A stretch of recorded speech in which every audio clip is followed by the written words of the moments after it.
Hey everybody, Cinis here, bringing you the second in what may be a series of Expert Challenge speedruns. This one's True Champion. I actually recorded it before the other one, but I've got a Dante and my Firewall. My cards are Sharpen, Ensnare, and something from Hellhorned, I'm sure. I recorded this run a while ago, if you can't tell. And this one is more just a play the game quickly sort of thing, rather than a specific speedrun where I'm resetting for specific things. In this particular instance, I mainly wanted Seraph the Diligent because of him putting, I think it's 3 Vengeful Shards in your deck, which give Dante additional multi-strike. I do know what I want, and Razor Sharp Edge and Fledgling Imp are both top of the list, and then I need a tank. I opt for Steelworker, although in retrospect I probably would have chosen Thorned Hollow. As it is, this run worked out plenty well, so I can't complain. Skip those units, don't need them. And then Large Stone my Dante, which is one of the best upgrades, and I'm very happy to see it. So with an 18 by, I think it's 6 Dante in tow, I can make mincemeat of most of the rest of the game, at least up to Daedalus, although I'll certainly have to get upgrades after that. For now, though, you can see him make quick work of everything that's coming in on the bottom floor. And that's even before I've used any Sharpens on him. Sharpen is a particularly good starting card because it effectively increases Dante's damage by about, like 6, or 24. 6 times 4. But then Razor Sharp Edge there does it by 6 times 10. So that's a plus 60 damage card that enhances for 1 cost, which is insane. Here's more unit upgrades. I'm looking for quick mainly, Endless not so much. But I end up with another Large Stone. That means I can't use Steelworker in the coming fight, but once I take Capacity, I can safely stock my Dante behind. Take Channel Hearts, because it's usually worth more than 25 gold, even though it is still kind of bad. I look for another tank that's a little better than Steelworker at early round tanking, but also, at this point, Dante can kind of do the tanking himself with a health pool of 90, so I'm not afraid at all to put him on the first floor after I put my Steelworker on the second. So with that and a Razor Sharp Edge, Dante is already doing 43 by 6 damage, which as soon as Daedalus comes down to the floor will absolutely mow through his opponents, even more so now that he's tanking with a Sharpen, and that allows him to eliminate 1 health enemies before he attacks so they don't soak up some of his damage. This run just worked out very well. Again, it wasn't really resetting for this so much as just getting lucky with a reasonably good idea of what I wanted. Here, Daedalus dies in 2 relentless phases, and I choose Spike of the Hellhorned for more rage, again because Dante has so much multi-strike. And I realize now that Dante doesn't really need the help of Steelworker at this point, and I can simply take energy instead of capacity, which was my original plan. I use a Emberstone on Razor Sharp Edge and then just leave the shop. If I had more money, I would have gone for a holdover, but as it is, it works out fine.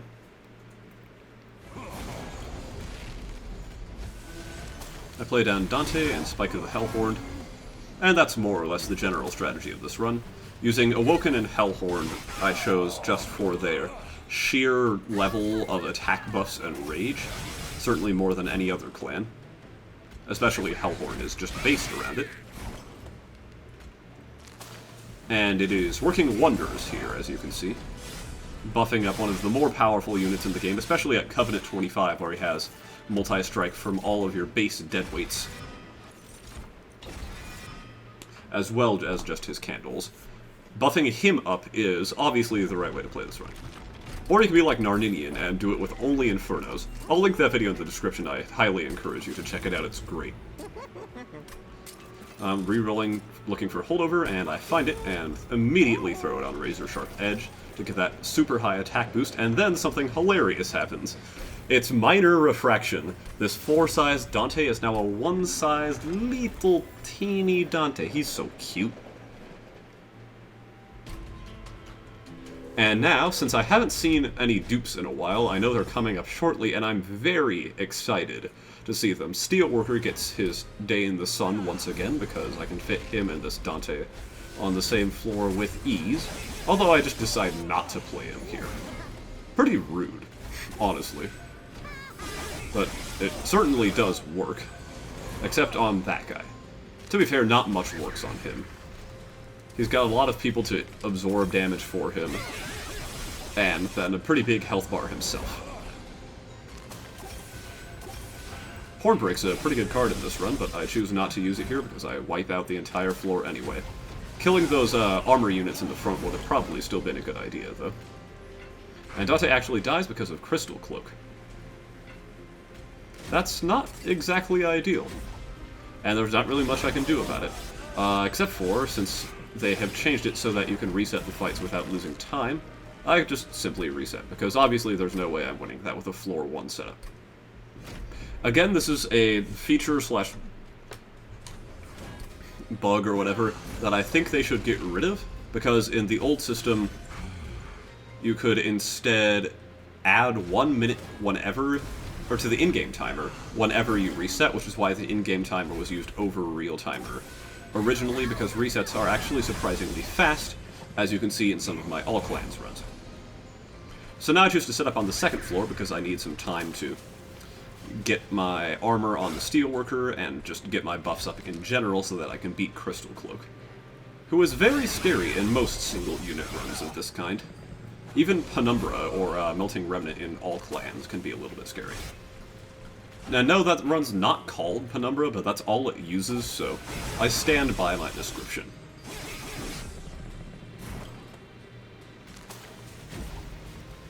So with that, we're in a little bit of a better position.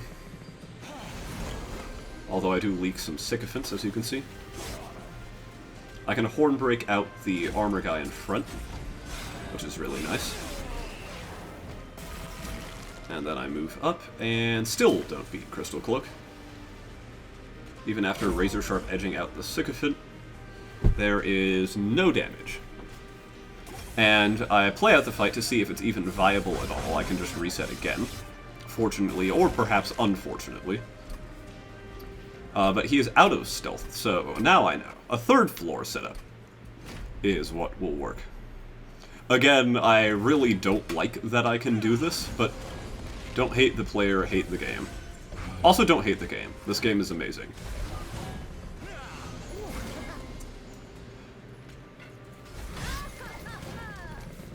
And so a third floor setup of the exact same fight goes just a little bit better, and that just a little bit better is necessary to take out Crystal Cloak at the very end.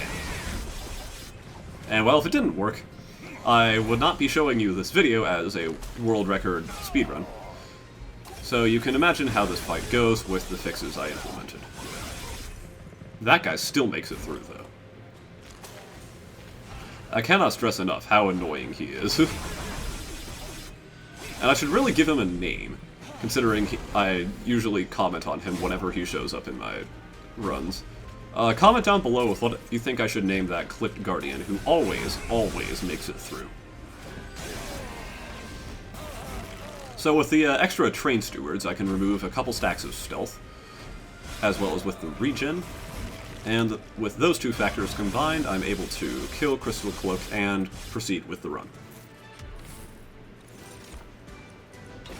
I take an Awake for healing purposes. Not sure what other purpose I would take an Awake for. But I take an Awake for healing purposes and move on. I'm figuring out what upgrades to take. I opt for unit upgrades, and that's also just to get to the purges. Now that the Train Stewards have blocked attacks from Crystal Cloak for a little while, they've kind of served their purpose.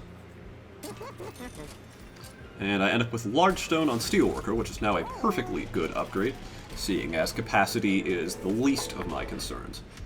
I didn't see a dupe on Ring 5 or 6, so I know I will see a dupe on Ring 7 or 8. I guess a real quick aside about dupe placement that I've learned from doing these speedruns. So you're guaranteed to see either a dupe on Ring 3 or Ring 4. If you see one on Ring 3, you will not see one on Ring 4, and the reverse is true. Then you may see one on Ring 5 or 6, and if you do, you may see one on Ring 7 or not. You'll never see one on both rings 5 and 6, I believe. But if you do not see one on either of the 2 rings, then you will definitely see one on ring 7, and then you are always guaranteed to see one on ring 8. Hope this random aside helps. But as you can see, the fight I'm commentating over isn't particularly interesting, with the exception of saving a bit of health on Steelworker by using Razor Sharp Edge as an offensive weapon to kill those 2 health backliners easily. Other than that, not much is of note here. Fel dies fairly easily and Relentless, especially after I play an Awake.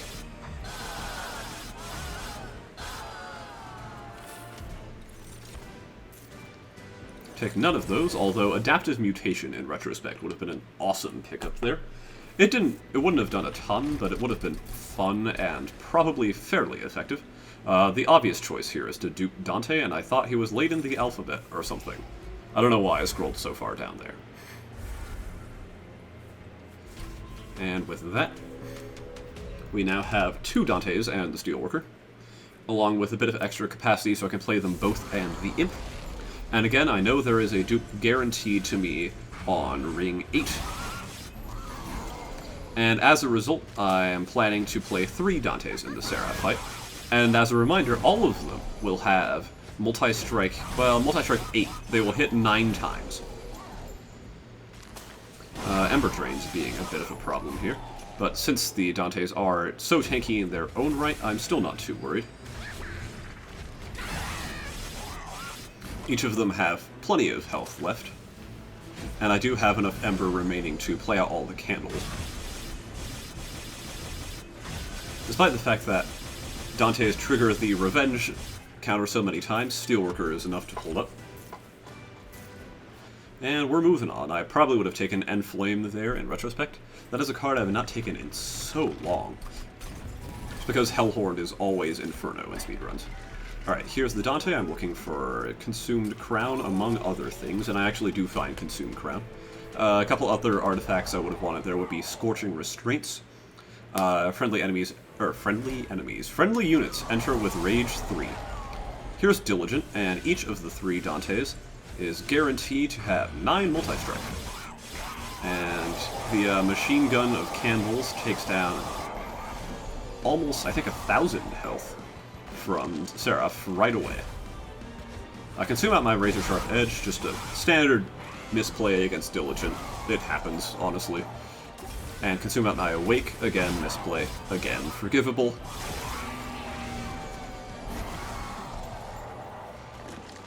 Play my Blights. The animations are faster now, but they're still not something you want to go out of your way to see. And Steelworker is unfortunately dead.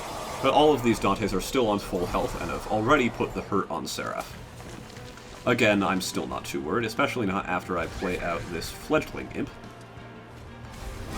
which gives a huge amount of attack scaling to the Dantes just for a little while. But it does make somewhat of a difference. Torch out of Light Wings to save on higher health. Not necessary. Satisfying? Yeah, definitely satisfying. Should have given the frontline Dante Sharpen here, even despite the Blight cost. It would have been very strong to get a little bit of extra damage on Seraph here. But as it is, Seraph is pretty clearly dead. And that wraps up this run. Or at least it'll wrap up this run shortly, when the Candle Barrage has taken Seraph all the way down to 0. There we go. So this run is a time of 11:12. Again, pretty impressive for the Expert Challenge on Covenant 25. What with all the deadweights and the extra health bar, I always expect it to be quite a bit longer, but it was not the case here. So with that, if you enjoyed the video, please do like, subscribe, and join my Discord, link in the description. And if not, comment down below with how I can improve. And either way, have a good one. This has been Cinis.